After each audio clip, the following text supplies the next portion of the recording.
దేనికోసం పరితపించిపోతున్నామో తెలియదు, దేనికోసం కలలు కంటున్నామో తెలియదు. చీకటిలో ఎవరికైనా తెలుస్తుందండి దినశిశు గారు? ఏమీ తెలియదు. కానీ ఇప్పుడైతే క్రీస్తునందు ఆయన రక్తము వలన చీకటి నుండి ఆశ్చర్యకరమైన తన వెలుగులో మనకు అన్ని కనబడుతున్నాయి. నా కోసం ఆయన ఉన్నాడు. నేను కన్నీరు విడుస్తే నా కన్నీరు ఆయన నాట్యంగా మారుస్తాడు. నేను దుఃఖంతో ఉంటే నా దుఃఖాన్ని ఉల్లాసవస్త్రంగా చేస్తాడు.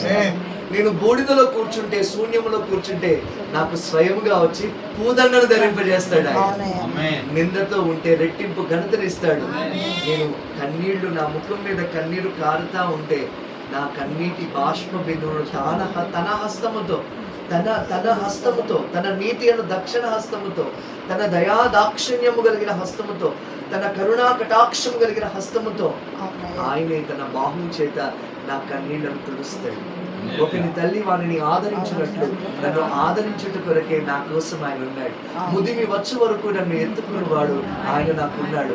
నా తల వెంట్రుకలు నెరిగి వరకు చంక నెత్తి పట్టుకొని నన్ను కాపాడు నా కాపరి నాకున్నాడు. నా కోసం ఆయన ఉన్నాడు. ఈ రోజున మన ధైర్యం అదే, ఈ రోజున మన ధైర్యం అదే. కానీ మనకి అన్నిటికీ సమయం ఉంటుంది. ప్రసంగి గ్రంథంలో దేవుని జ్ఞానమును పొందిన సొలొమోను చాలా స్పష్టంగా శ్రేష్టంగా చెప్పాడు. ప్రతిదానికి భూమి మీద, సూర్యుని క్రింద భూమి మీద ప్రతిదానికి సమయం కలదు.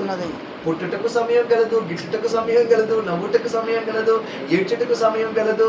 ప్రతి పనికి సమయము కలదు. యుద్ధము చేయడానికి సమయం కలదు, యుద్ధము మానుకోవడానికి, ఇలా చెప్పుకుంటూ పోతే ప్రతిదానికి సమయం కలదు. కానీ ఈ రోజు నుంచి ఆశ్చర్యం ఏంటంటే, నేను ప్రార్థన చేసుకోవడానికి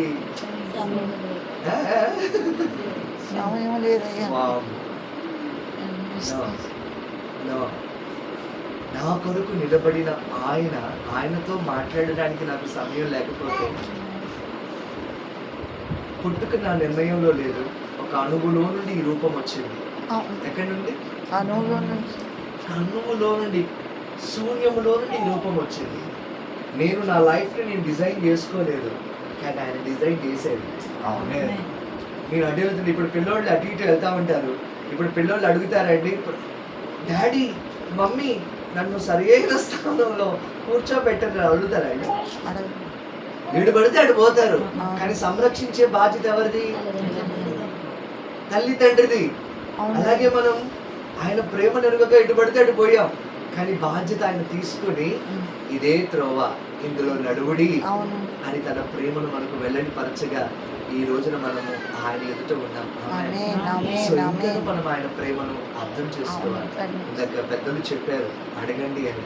ఆయన ఏం అడగమన్నాడు తెలుసా? అయ్యా నాకు ఇంతవరకు ఇల్లు లేదు, నాకు ఇంతవరకు ఒక విధానం లేదు, నాకు ఇంతవరకు అది లేదు, నాకు ఇంతవరకు ఇది లేదు అని అడగమన్నా. అడుగుడి. తండ్రి తను అడుగు వారికి తన పరిశుద్ధాత్మని ఎంతో నిశ్చయముగా అనుగ్రహించాడు. పరిశుద్ధాత్ముడు అంటే ఏంటి? స్వయంగా ఆయననే అడగమంటున్నాడు.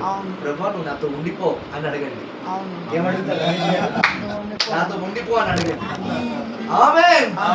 యేసయ్య గనుక ఈ కుటుంబంలో, మీ జీవితంలో, మీ గృహాలలో, మీ ప్రతి అడుగులో, ప్రతి క్షణమున, అణువణువున, అడుగణువున, అన్ని స్థితులలో, అన్ని వేళలా మీతో ఉంటే ఎలా ఉంటుంది ఒకసారి ఆలోచించండి. అబ్రహాముకు దేవుడు తోడై, ఇస్సాకుకు దేవుడు తోడై, యాకోబుకు దేవుడు తోడై, యోసేపునకు దేవుడు తోడై అన్నవాడు చరిత్ర, భూమి మీద ఒక చరిత్ర సృష్టించారు. అబ్రహాం ఎవరండి అసలు? అబ్రహాం ఎవరికి తెలియదు అబ్రహాం అంటే. కానీ ఈ రోజున అతని గర్భము నుండి వచ్చిన ఇజ్రాయేలు ఒక దేశంగా మారి, ఒక నేషన్ గా మారి, ప్రపంచ దేశాలన్నీ కూడా కలిసినా కూడా ఆ దేశాన్ని ఏం చేయలేకపోతుంది. చాలా చిన్న దేశం. కానీ దేవుడి